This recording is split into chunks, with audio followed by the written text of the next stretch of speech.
Hello, good morning everyone. My name is Rika B. Atencio. So for today's video, we're going to discuss the stylistics. Anchored to this is the grammatical level and the manipulating word classes, specifically in adjectives. So what is stylistics? Stylistics is the study of linguistic style in text, so it helps to explain how politicians mislead, how novelists and poets move their readers, how advertisers persuade us to buy their products, and how the media influence public opinion. So stylistics empowers students to become critical readers by developing rigorous techniques of linguistic analysis. We all know that writing involves making a series of linguistic choices.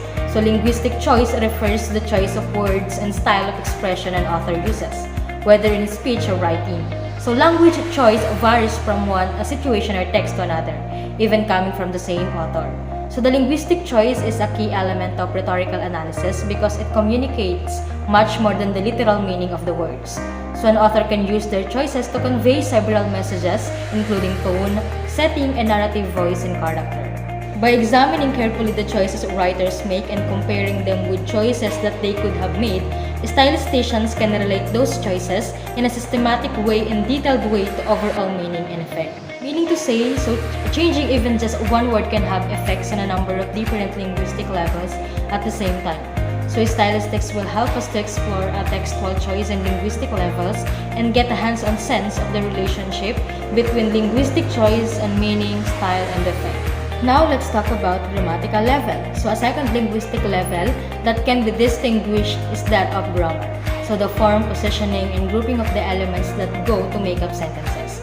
So this aspect of grammar is usually called syntax. So when we said grammar, we are talking about the complex set of rules in spoken and written language. So it is a systematic study and description of a language. So grammar explains the forms and structure of words called morphology. So and how they are arranged in a sentence called syntax. So in other words, grammar provides the rules for the common use of both spoken and written language so we can clearly understand each other. So changing the grammar is changing the whole meaning and effect. So this means that the arrangement of the words in a specific sentence will alter the meaning and vary the effect on the readers or the viewers. So let's say for example, the car hits the dog.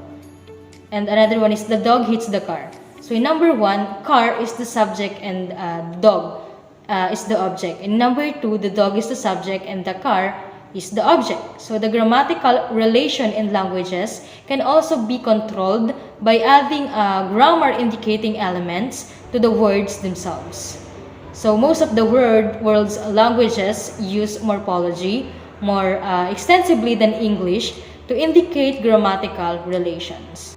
This is often referred to informally as adding endings to words because although some languages put such grammatical markers at the beginning or even in the middle of words, most of them put them at the end. So this sort of grammatical structuring is usually called morphology.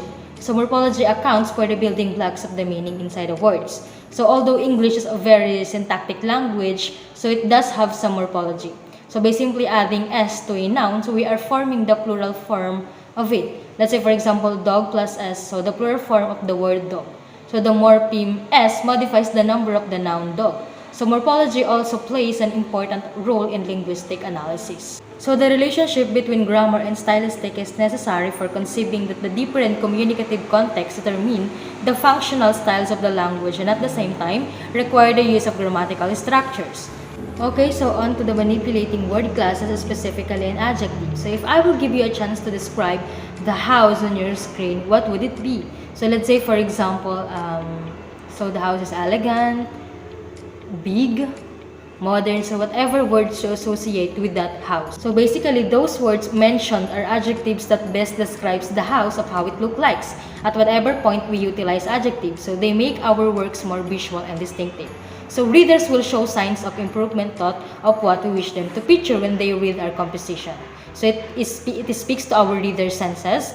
In this way, they can listen, see, touch, taste, and even notice what you are portraying. So likewise, adjective makes our reading and writing substantially more fun. So the better you are in manipulating words using adjectives, the better your readers will picture out the message you are conveying. So that's all for today. Thank you for listening.